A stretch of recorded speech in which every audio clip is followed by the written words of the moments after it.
la actividad que nos ha reunido. Yo voy a compartir aquí mi pantalla. Al finalizar esta charla vamos a tener un tiempo de oración siempre por estas actividades y estos temas que estamos desarrollando. Este año, en el 2022, se cumplen 505 años desde el evento que se identifica como el evento, vamos a decir, como icónico, como el evento, no principal, sino como el evento tal vez más conocido de la Reforma, y es en esa fecha en la que se celebra el aniversario de la Reforma, y se ha trasladado la fecha históricamente del 31 de octubre de 1517. Entonces, este 31 de octubre próximo van a ser los 505 años de ese evento. Claro que hay muchos eventos antes de ese 31 de octubre de 1517 y otros eventos posteriores. Es decir, nosotros, si usted me permite decirlo de esta forma, hay 1517 años antes de ese evento y nosotros tenemos ya 505 años después de ese evento. Pero ese es el que se marca en la historia como el evento para conmemorar, para recordar, como el evento que abandera, vamos a decir, el proceso de la reforma.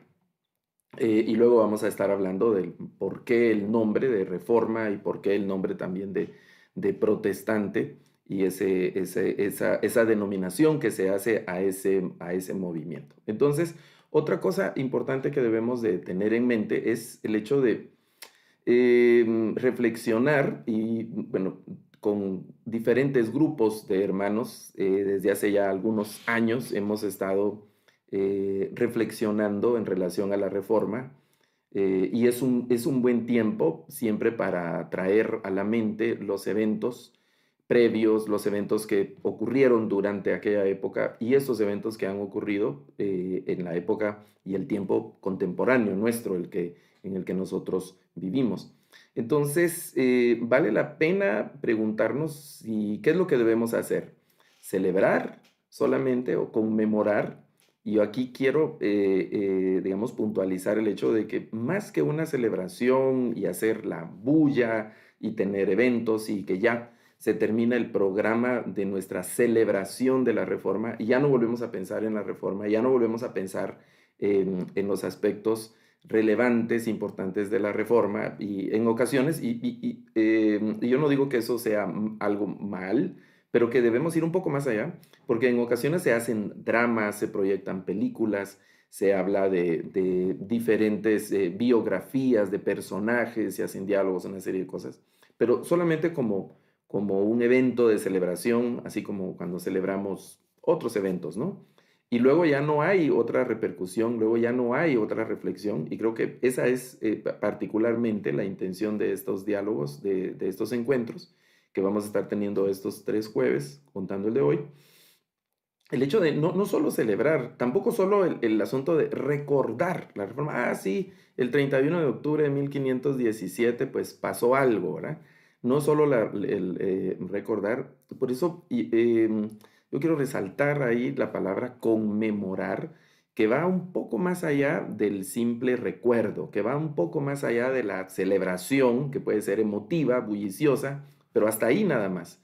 El hecho de conmemorar, el hecho de hacer obviamente un recuerdo, porque son eventos históricos que distan ya con nosotros 505 años, pero más que solo el asunto de recordar o celebrar, el hecho de que traigamos esta historia, que traigamos estos eventos, que los recordemos a los personajes, los eventos, las declaraciones, las frases célebres que han trascendido los siglos, y que eso nos dé la pauta para un periodo de profunda reflexión, para un periodo de un llamado de atención y una especie de parón para que meditemos en lo que estamos haciendo.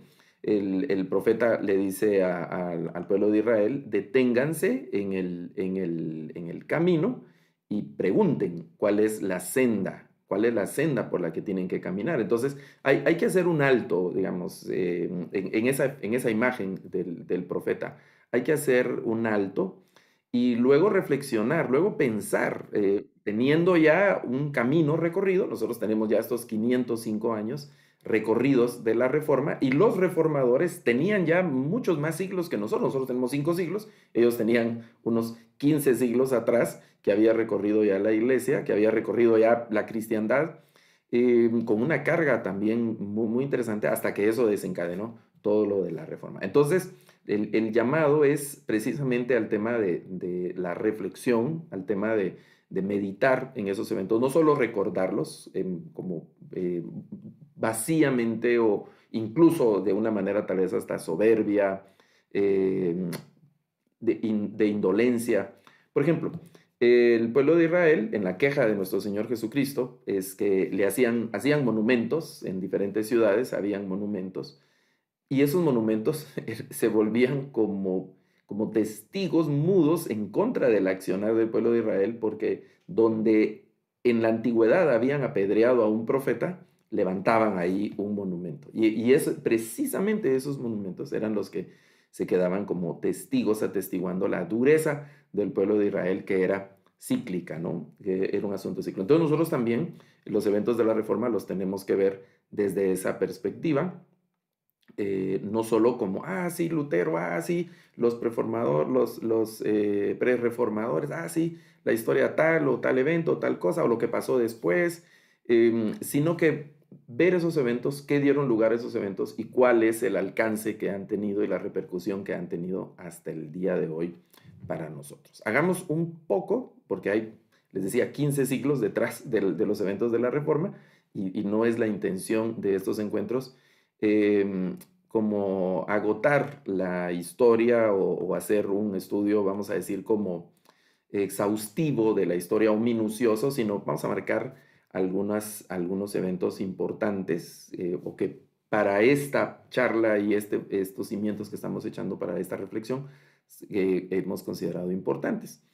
Por ejemplo, nos vamos a saltar iniciando esta línea del tiempo en el año 312, donde estas son algunas fechas, siempre oscilan, hay un más menos ahí de años, no son tan exactas, pero el año 312 es el que se ha marcado como el año de una aparente, yo siempre uso esa expresión, aparente conversión de Constantino, la famosa idea, casi como leyenda de mítica ahí de la visión de Constantino y por eso abraza el signo de la cruz y una serie de cosas en medio de una batalla. Entonces Constantino se inclina a favorecer a los cristianos, a la iglesia, y eso desencadena una serie de eventos que en el curso de los siglos desencadenaron, bueno, cosas que terminaron siendo contraproducentes y negativas para la iglesia en general. Desde un inicio, Constantino, pues, no, lo que dice la historia de él y los registros que han quedado, es que, pues, esa conversión realmente más tenía tintes políticos, más tenía tintes de hacer una especie de causa política y tener al final un reino sin mayores escándalos y poder tener, como se dice comúnmente, a toda la población entre la bolsa. Y una parte importante de aquella población, que eran ciudadanos de gran convicción, eran los cristianos. Había una historia de los decenios anteriores, del horror que habían vivido los cristianos en la persecución y la endereza que los cristianos habían mostrado frente al martirio, frente a la tortura, frente a la persecución, frente a la expropiación de bienes, al martirio y vamos a decir, la vergüenza pública en las plazas, en los famosos circos romanos, bueno, como siendo expuestos como un espectáculo. Algo de eso todavía alcanza a recoger la carta a los hebreos al final del capítulo 10, habla de ciertas vamos a decir, como dificultades que habían vivido los cristianos. Entonces, pero el cristianismo no menguaba, el cristianismo no desaparecía a pesar del horror que tenían que vivir los cristianos, sino que al contrario se fortalecía y aunque tenían que huir, hay muchas historias de los cristianos huyendo a desiertos, montañas, en las islas, en las mismas catacumbas de las ciudades grandes como Roma y otras. Entonces, en este tiempo, ya en estos años, con Constantino al frente del imperio, un imperio ya bastante decadente, debilitado y con muchos problemas, decide hacer una causa con los cristianos y declara en algún momento como la religión oficial de aquel imperio al cristianismo y deja la iglesia de ser perseguida en sí misma, ¿no? Entonces, luego hay que hacer varios saltos. Rápidamente, algo que identificó Constantino y que ha sido, pues, también una constante dentro de la iglesia son los diferentes criterios que se van dando de interpretación de las escrituras, de las verdades teológicas y una serie de cosas. Entonces, rápidamente Constantino organiza, de lo que se dice es con el afán de limar esas asperezas teológicas y doctrinales que se estaban dando en la iglesia, organiza el primer gran concilio de los que se conocen como los concilios cristológicos. Claro, en la historia, los que hemos estudiado historia de la iglesia y la historia de los concilios, se nombra como el primer concilio, el concilio de Hechos, capítulo 15, si recuerdo bien, donde llega Pablo a dar cuenta de sus viajes misioneros y de cómo los gentiles también reciben la gracia del arrepentimiento y la conversión y una serie de cosas como esas. Pero saltándonos esa parte de la historia, porque luego también hay otro encuentro, vamos a decir, con ese tinte más o menos conciliar,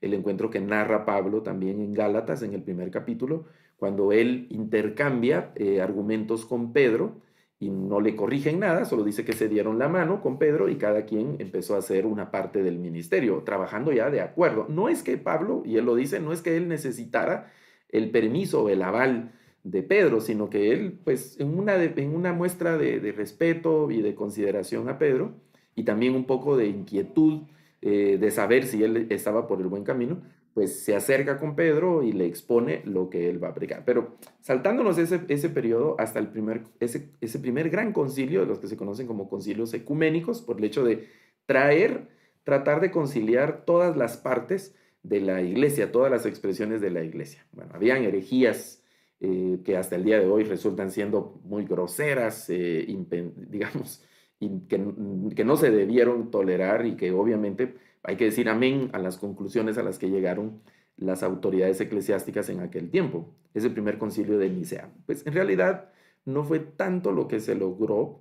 Básicamente se hicieron declaraciones, se declaró hereje a fulano, hay un credo que digamos nosotros en el análisis histórico y en el conocimiento del fundamento histórico de nuestra teología, de nuestras expresiones teológicas, haremos bien en examinar el credo niceno y los otros credos que surgen de los siguientes, de los siguientes concilios que aparecen en la historia, porque hubo una serie de concilios de los famosos concilios cristológicos, ¿no? El de Constantinopla, el de Nicea, bueno, y otros, ¿no? Hasta el otro concilio que vamos a platicar algo hoy es después de lo de Lutero. Bueno, ese evento con el concilio de Nicea, tratando de armonizar y de unificar criterios, algo, insisto, algo se logró. Luego bueno, ahí pasa mucho tiempo, y esos primeros pasos que da Constantino en favor de la iglesia, teniendo Constantino su reino, digamos, en esa ciudad, entonces el obispo de esa ciudad, que deja de ser perseguido, la cabeza, el líder que las iglesias cristianas reconocían, empieza a tener cierta preponderancia, cierta hegemonía y cierta relevancia, y entonces se empieza a establecer también como cabeza de la iglesia administrativamente, aunque no había una autoridad sobre toda la iglesia en ese tiempo, pero empieza a tomar cierta relevancia los obispos que estaban cerca del emperador, ¿no? Donde estaba el emperador. Más adelante el emperador en Roma también. Ya en el 606 se nombra o aparece en la historia el primer obispo general ya establecido en Roma. Y luego hay una serie de declaraciones también donde se va como imponiendo esa autoridad desde Roma hacia las demás iglesias, ¿no? Y ahí, pues, la historia es muy rica. Insisto, aquí estamos dando saltos muy grandes. No tenemos el tiempo para puntualizar y detallar cada uno de esos eventos. Pero el otro evento importante que hay que señalar es el primer gran cisma de la iglesia, la primera gran división de la iglesia. La iglesia no se dividió por primera vez con Lutero, sino que hubo cismas anteriores en diferentes, algunos mayores, otros menores, por regiones. Eh, y ese es el primer grande, se forma la iglesia oriental o la iglesia ortodoxa, como se conoce. La palabra ortodoxa significa como el culto recto o el culto verdadero o el culto que debe ser de la iglesia ortodoxa. Y hay una división por razones teológicas, políticas, administrativas, de diferencias, inconformidades que resultaron siendo al final irreconciliables. Y hay una división, hay una ruptura de la iglesia, ¿no? Una parte importante de la cristiandad de aquel tiempo se quedan geográficamente hacia el oriente del imperio, principalmente en el área griega, y otras expresiones que se van sumando a ese movimiento. Esa gran división que ocurre ya en el 1054, en el 1054. En el 1095, eso es algo interesante también porque hay, digamos, esa parte oriental ya ha sido tomada por movimientos políticos. El Imperio Romano se contrae, es decir, se hace más pequeño el Imperio Romano y pierde territorios, y los territorios que pierde tienen que ver con Egipto, Canaán, Palestina, bueno, ya en ese tiempo se llamaba Palestina, algo de Mesopotamia, así. Y hay otro grupo político que se levanta para tomar posesión de ese imperio, son los árabes, y van tomando diferentes nombres en diferentes épocas también. Y están en posesión de la Tierra Santa, como se denominó en algún momento. Entonces, ahí se lanza una campaña para liberar esos territorios sagrados que están en manos de los paganos, ¿no? Y la mayoría de esos paganos ya en este tiempo son de una expresión musulmana, son creyentes musulmanos, y entonces también hay una cosa ahí, el tema de las cruzadas, y aquí hay varias recomendaciones para leer y para investigar. Hemos hablado de la historia del papado, hemos hablado de la historia de los concilios, pero también hay que leer algo del origen del Islam, del origen de los musulmanes y las cruzadas. Ya cuando uno se acerca a la historia, los historiadores coinciden en su mayoría en que parece ser que el principal motivo de las cruzadas no era precisamente religioso, piadoso, sino que era un tema otra vez político, de índole económica, un asunto de poder, ese tipo de situaciones, y no tanto cosas que tuvieran que ver con la fe, que tuvieran que ver principalmente con la fe. Bueno, la historia de las cruzadas es trágica, hay mucha sangre, corre mucha sangre, y los logros son relativamente pocos, pequeños, no con el impacto y lo que se pretendía. Parecen ser situaciones fallidas el tema de las cruzadas en ese tiempo. El otro evento importante que quiero marcar en este primer encuentro que estamos teniendo es en el 1184, donde el Papa Lucio III instituye, y yo agregué esta frase, el mal llamado Santo Oficio, la Inquisición. Bueno, esas son más o menos las fechas aproximadas, ¿verdad? De este Papa. Hay algunas teorías y algunas situaciones que hablan de dónde realmente se origina y por qué se origina la Inquisición. En términos generales, hay que decir que el objetivo de este santo oficio era suprimir, aplacar, perseguir y detener el avance de las herejías y de personas que atentaran contra la estabilidad de la iglesia y que atentaran contra la forma correcta de creer. En la práctica, la Inquisición se convirtió en el brazo armado de la iglesia. La Inquisición se convirtió y hay una lista ahí larga de personajes horribles que la historia los ha marcado con infamia y desprecio por el proceder que tuvieron, vamos, la forma tan aberrante en la que ellos querían como defender la iglesia. Entonces ya en la práctica la Inquisición se convirtió como los agentes de persecución, como una especie de agencia de agentes secretos para mal de la iglesia. Ya en este tiempo la iglesia estaba dando serias, muy serias muestras de corrupción, de intolerancia.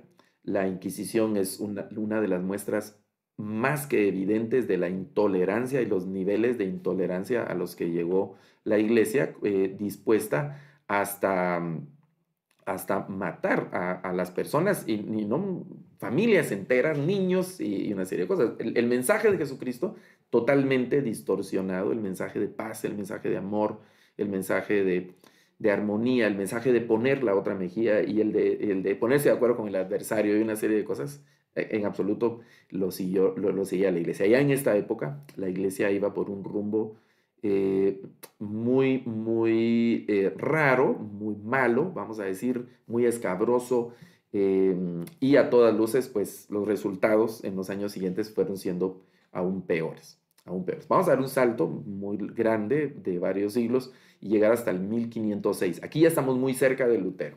Aquí ya Lutero ha nacido, el Lutero ya está, digamos, ya vive, pero todavía es entre adolescente joven. Es cuando inicia la construcción de la Basílica de San Pedro.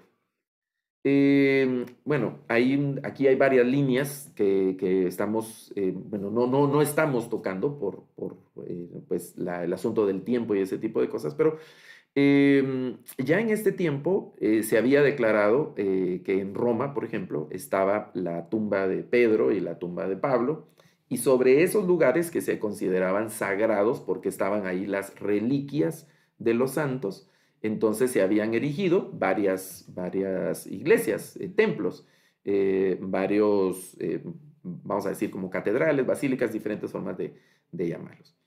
El tema de las reliquias, en ese periodo, ya este periodo entre la declaración de la Inquisición y en adelante, se empezó a dar como parte de una serie de enseñanzas paganas, y hay que subrayar ahí con colores y con letras grandes, estas enseñanzas paganas de atesorar pertenencias de hombres o mujeres santas, principalmente hombres, o que se les atribuía cierta admiración y que habían sido personas muy piadosas, santos, ¿verdad?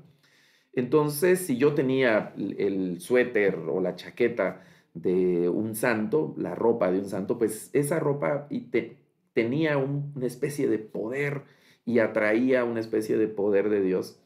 Y aunque la iglesia se resistió en cierta forma a ese tipo de prácticas, al final se dio y lo dejaron casi como oficializado el tema de reliquias. Y eso desencadenó una serie de prácticas, ustedes, tan ridículas y tan impensadas, y también se expuso a la gente a una serie de estafas. Hay un historiador que dice que se empezaron a vender pedacitos de la cruz de Cristo. Ese es un caso que nunca olvidé de mis clases de historia de la iglesia, desde la primera vez que lo escuché.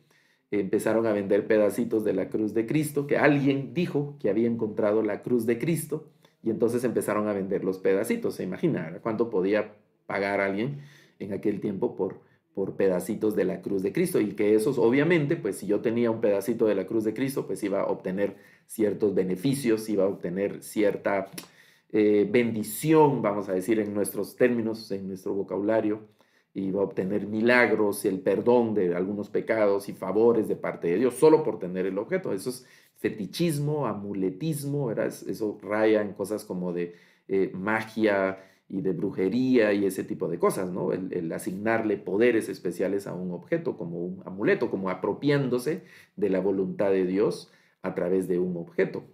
Entonces, se dieron esas cosas. Y el historiador dice, es el autor Latoret, en uno de sus textos dice, y lo han replicado otros autores que citan a Latoret, dice que si se reunieran hoy todos los pedacitos que se vendieron de la cruz de Cristo, se podría formar un bosque, porque se vendió, obviamente, muchísimo más, y la gente estaba dispuesta a pagar. Entonces, se empieza a construir la Basílica de San Pedro sobre lo que se considera el lugar sagrado de la sepultura del apóstol Pedro, a quien la iglesia ya en ese momento consideraba como el primera cabeza de la iglesia, como esa línea de sucesión de los dogmas del dogma papal, ¿no? Ya en ese tiempo el Papa se había constituido como la autoridad superior de la Iglesia, el Pontífice Supremo, que inicialmente ese título lo ostentaba los emperadores romanos, pero luego pasó a una parte de ese título, pasó a los jerarcas de la Iglesia, a los jerarcas de la Iglesia, y luego también el título de Vicario de Cristo, y una serie de cosas así, títulos que se fueron sumando a lo largo de los años con los papas, ¿no? Y eso fue dando también, hay una historia negra, trágica, lamentablemente, del papado en estos siglos que están justamente en este punto donde estamos ahora cuando se inicia a construir la Basílica de San Pedro. El plan de la construcción, todas las iglesias antecesoras también habían sido muy suntuosas, llenas de lujo, llenas de una serie de cosas, pero esta en particular tenía que ser muchísimo superior a las anteriores, tenía que ser muchísimo mejor y eso implicaba gran inversión, una gran inversión. ¿Y de dónde iba a salir toda esa plata? ¿De dónde iba a salir el dinero para la construcción de la Basílica de San Pedro? Obviamente tenía que salir de los mismos cristianos, tenía que salir de las iglesias, tenía que salir de los países. En ese tiempo también ya la iglesia tenía vamos a decir, una gran influencia política sobre los diferentes reinados que existían en Europa. Eh, y estaba ya la Iglesia Católica también llegando hasta los nuevos mundos que acababan de ser descubiertos. Nosotros recién el 12 ayer estaba celebrando el Día de la Raza, que se celebra en Latinoamérica. Algunos lo celebran, otros protestan, y bueno, es una fecha vamos a decir ahí, contradictoria, ¿no? Es una fecha ahí, dependiendo de quién cuente la historia y de qué lado de la historia nos queramos ubicar, porque se conmemora el 12 de octubre, la fecha en la que Cristóbal Colón, vino a América, ¿no? Y eso desencadena también otra historia en Latinoamérica. Y traían la cruz, y hubo un proceso de cristianización en América, ya en ese tiempo también. Entonces, el flujo de dinero que se obtenía de las nuevas tierras descubiertas también iba fluyendo hacia el liderazgo de la iglesia. Ya en este tiempo también el clero estaba lleno de escándalos, estaba lleno de aberraciones teológicas, ya se había declarado la superioridad de la consideración de los cardenales sobre la Biblia. La tradición era más importante que la Biblia, se usaba la Biblia exclusivamente en latín. Antes de este año, porque ese es un periodo del que vamos a platicar en una siguiente reunión, ocurren varias muertes y ejecuciones de personas que intentaron, bueno, y lo lograron en cierta forma, traducir la Biblia al idioma de la gente, en inglés, en francés y en otros idiomas. Esos intentos fueron aplacados con una brutalidad increíble, como para sentar precedentes y que desistieran de futuros proyectos, ¿no? El tema de pasar la Biblia a otros idiomas, y la Biblia tenía que estar exclusivamente en latín, que era el idioma oficial de la liturgia de la Iglesia Occidental. Entonces se empieza a construir la iglesia y esto desata una serie y yo quisiera nombrar esa parte como una especie de persecución económica y una persecución financiera a las iglesias, a los reinos y obviamente a las personas, ¿no? A todas las personas. Entonces la iglesia empezó a oprimir para obtener más recursos porque se tenía que construir. Ese era como, vamos a decir, como el proyecto icónico, pero obviamente la iglesia también estaba plagada de corrupción, el clero vivía en una especie de vida de reyes, y a veces algunos vivían todavía mejor que reyes. Mientras el pueblo moría de hambre, había mucha pobreza, muchas enfermedades y una serie de cosas que sufría la gente, mientras la iglesia vivía en gran, vamos a decir, ostentaba ciertas riquezas y favores eh, eh, con el costo de la vida, el trabajo y el esfuerzo de los pueblos, ¿no? Entonces, como el proyecto, vamos a decir, como el proyecto que estaba enfrente era inicialmente el tema de la basílica. Surgieron cosas como el tema de las indulgencias, que eso es el tema, miren, y aquí hay un asunto que es un asunto que hay que decirlo con todas las letras, ¿no? Siempre que la iglesia se ha metido y pone en los primeros lugares el tema de la plata, la historia termina mal, muy mal, ¿no? Pero así, mal, muy mal, muy mal. Claro, el dinero es necesario, ¿no? Nosotros vivimos en un sistema donde pues no podemos vivir sin dinero. Yo no puedo ir a una tienda e intentar pagar pan o comida con unas mazorcas con maíz, por ejemplo, o voy a llevar una gallina para que el peluquero, ¿verdad? Fíjese que no tengo, como decimos en Guatemala, no tengo sencillo, le traje una gallina y el peluquero sí, su gallina, deme la gallina, yo le voy a dar 3 conejos, ¿verdad? Como el cambio. No, sino que nuestro sistema está basado en dinero, en valores en general, ¿no? Entonces, pero cuando la iglesia ha puesto su interés principal en el tema de la riqueza, de obtener riqueza, y la iglesia misma se ha enriquecido y ha acumulado riqueza, la historia termina muy mal. Y hoy habría que decir, para dar una puntada de nuestro tiempo, aquellos ministerios que acumulan riqueza terminan mal.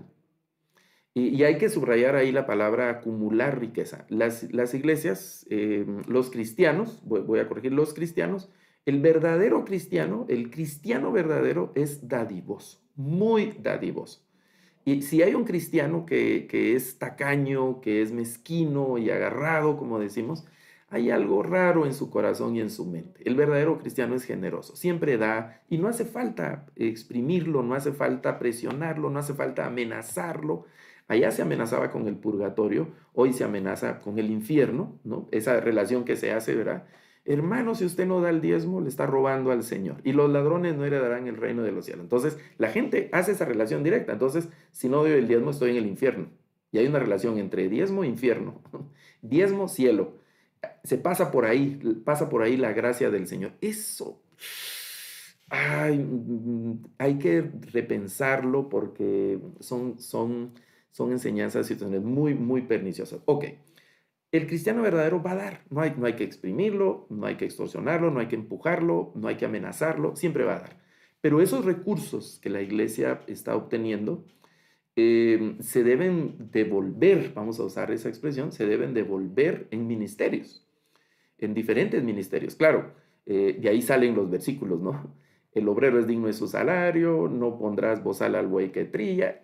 Sobre todo esa frase de no pondrás bozal al buey que trilla, algunos lo han esgrimido para no rendir cuentas.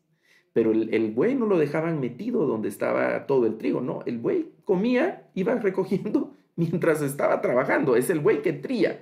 Y hay que ver la imagen completa porque el buey está trillando, y si usted ve en la naturaleza, los animalitos, hay un momento en que comen, se sacian y ya, ya no comen más, por más que uno les ponga comida, ya no comen. Llegaron a su nivel, las vaquitas, por ejemplo, que es la imagen del buey, son rumiantes, ¿verdad? Entonces comen una determinada cantidad, se llena su primer estómago y luego se echan y empiezan a rumiar, ¿verdad? Pero cuando ese primer estómago se llena, hasta ahí llegó, ya no come más. Y el buey, aunque esté trillando y trillando, pero si ese es su primer estómago, que hay una determinada, no recuerdo en este momento, pero hay una determinada cantidad en kilos o en libras, digamos, o en volumen que se llena ese primer estómago, entonces ya no come más. Pero la avaricia humana parece no tener fondo, parece no tener saciedad, ¿no? El avaricia, el avaro, parece no saciarse nunca. Entonces, claro, la Biblia dice, el obrero es digno de su salario y habla de un salario. El buey que trilla no hay que ponerle bozal para que coma lo que necesite comer, pero cuando se empieza a acumular riqueza, como lo demuestra la historia, cuando se está acumulando la riqueza, empieza el peligro, porque empieza la corrupción inmediatamente. Y eso pues no me lo estoy inventando yo, no lo estoy diciendo ahora, sino que es algo que vemos a través de la historia, ¿no? Y lo vemos a través de la historia.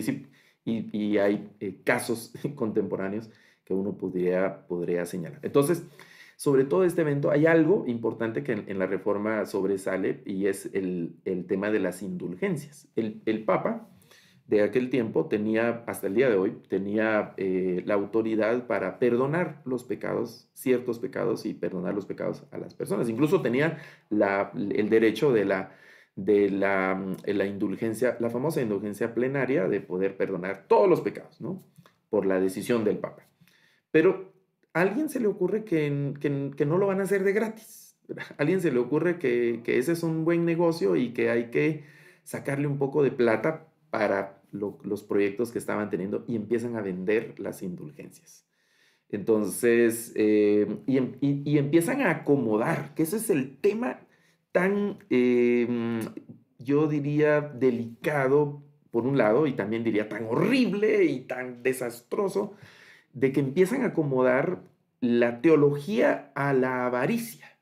Empiezan a acomodar acomodar la interpretación de las escrituras, de ciertos pasajes de las escrituras, a su avaricia. Y le empiezan a dar sentido y le empiezan a dar algún tipo de fundamento bíblico a su carne, al deseo desmedido de tener, y a toda la horrible lista de placeres carnales se pueden desatar a raíz de la avaricia. Entonces empiezan a vender las indulgencias y empiezan a acomodar todas las enseñanzas de la vida, de la salvación, del purgatorio y una serie de cosas con el tema de la venta de las indulgencias, ¿no? Y entonces es cruel porque siempre que se venden cosas, pues hay una gradación ahí del poder adquisitivo de las personas, de los ricos y los pobres. Imagínense si se comprara la gracia del Señor, si el cielo se comprara, hermano, y costara algunos millones de dólares no sé, en alguna representación de algún valor, oro o algunas cosas así. No sé qué oportunidad tendríamos nosotros, no sé qué oportunidad tendría usted, no sé. Déjenme imaginar lo siguiente, ¿no? Que vamos a tomar la escena de 7 cielos, ¿verdad? Vamos a suponer que el tema de los 7 cielos. Entonces, cada cielo, el séptimo cielo, o vamos a decir, el primer cielo que está aquí más cerca, tiene un precio. El segundo cielo tiene un precio mayor y así hasta el séptimo cielo. ¿Hasta qué cielo podríamos llegar nosotros, ¿verdad? Con esa plata? Y que solo los ricos así, pero los muy, muy ricos podrían llegar al séptimo cielo. Claro. Luego el tema de la obtención del dinero, cómo se trabaja, el asunto del dinero siempre es el intercambio de bienes y servicios por cantidades monetarias, implica ciertos riesgos, ¿no? Hasta dónde un negocio es lícito, hasta dónde un negocio es moral, es ético. Se discute mucho el tema del valor y el precio justo de las mercancías y de los servicios y una serie de cosas, ¿no? Entonces se empezaba a vender la gracia del Señor y eso empezó a generar, obviamente, inconformidades. Por eso les hablaba en un siguiente encuentro vamos a conversar de los pre-reformadores, porque ellos empezaron vamos a decir, como a manifestarse en contra de estos abusos de la iglesia desde mucho antes, ¿no? Personajes como Tyndale, Wycliffe, Hus, y otros personajes y mujeres, algunos nombres de mujeres también sobresalen en ese tiempo, y la iglesia los aplaca, los obliga a retractarse, los persigue, hace que los destierra o los quema, o los quema o digamos en la hoguera, o los cuelgan, una serie de cosas así horribles a estas personas, que protestaban en contra de la iglesia, ¿no? Que presentaban esa protesta, esa inconformidad de lo que la iglesia enseñaba. Entonces la iglesia los reprimía. Hay una serie de eventos, y a eso nos vamos a acercar también un poco más en uno de los jueves siguientes, de los eventos ya más cercanos con Lutero, porque hay una serie de eventos que no le permiten a la iglesia capturar a Lutero. Y esto es algo interesante, ¿no? Porque como decimos en Guatemala, le llevaban ganas, ¿verdad? A Lutero así de muerte, definitivamente. Él cuenta en algunos escritos, se quedó plasmado, que él sentía la muerte, cómo se acercaba. La historia, por ejemplo, de la redacción del himno Castillo Fuerte, que él escribe, o se dice que escribe mientras está esperando que oigan su causa, y él no sabe si de esas reuniones va a salir con vida. Él siente la muerte, ¿no? Pero hay una serie de eventos, una serie de situaciones, hoy cuando las vemos hacia atrás, no son casualidades, y pues nosotros sabemos que no hay casualidades en el Señor, no estamos sujetos al azar o al destino, a los caprichos del destino o a la decisión del cosmos, del universo. No, no, sabemos que hay una voluntad perfecta del Señor, hay un plan del Señor, no lo entendemos, a nosotros nos sobrepasa.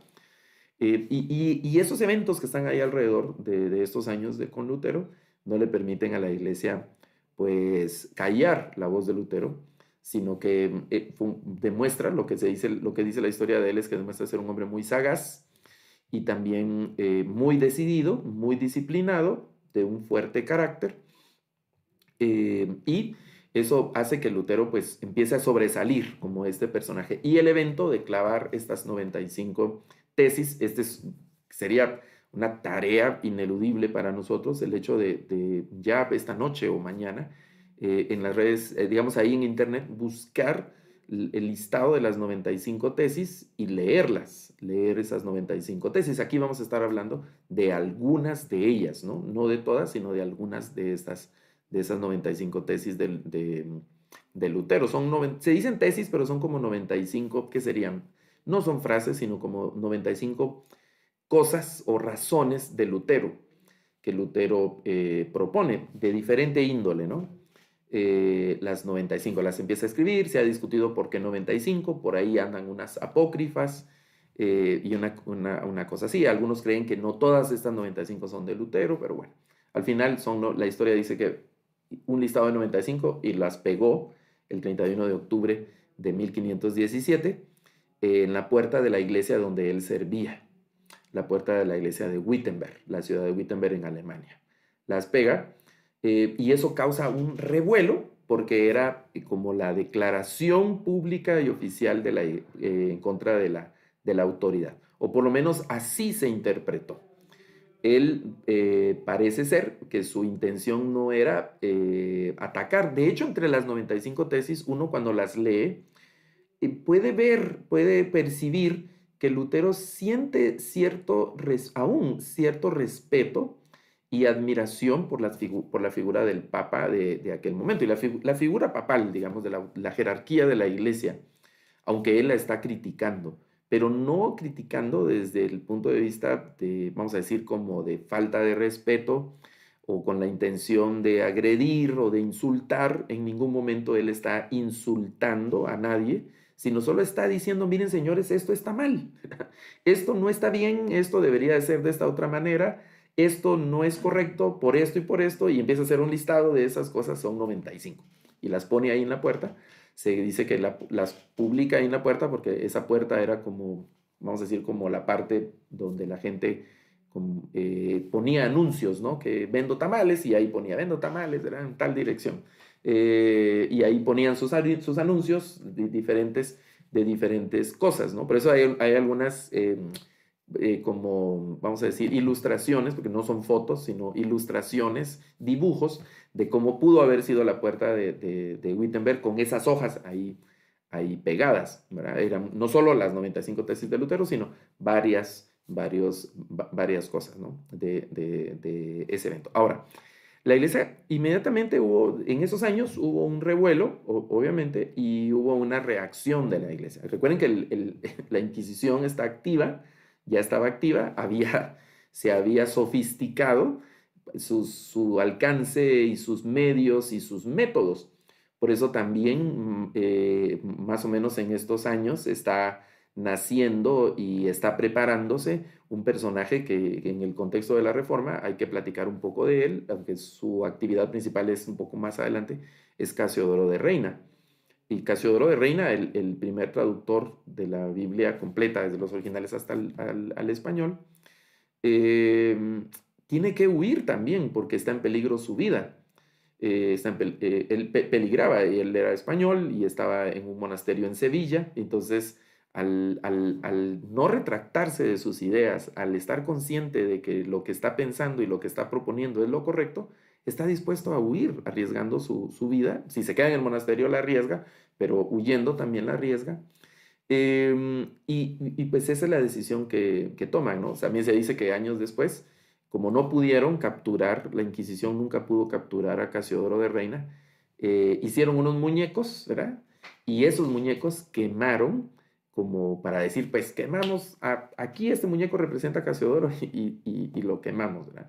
Otros, por ejemplo, cuando la Inquisición lograba identificar la tumba de alguien, sacaban el cadáver o lo que hubiera de esa persona y quemaban el cadáver como una muestra de desprecio, una especie de execración, de maldición contra esas personas por lo que habían hecho en el contexto ahí de la iglesia. Todos estos, digamos, estos eventos desencadenaron una serie de contradicciones, de una serie de persecuciones y obviamente también una serie de encuentros donde se discuten principalmente asuntos teológicos que obviamente tuvieron repercusiones en la política, tuvieron repercusiones en la economía, en la educación, tuvieron repercusiones en la configuración misma de la iglesia. Los nuevos grupos eclesiásticos que surgieron tuvieron que cambiar algunas cosas litúrgicas. Lamentablemente, y eso hay que señalarlo también, y lo vamos a platicar un poco más adelante, porque aquí nos estamos deteniendo en el 1545, dando grandes saltos. Hay un periodo horrible también entre reformadores, donde también entre los reformadores se matan, también entre los reformadores hay violencia, hay intolerancia entre los mismos grupos que se fueron dando en los años que siguen, pero de eso vamos a platicar un poco más adelante. Entonces,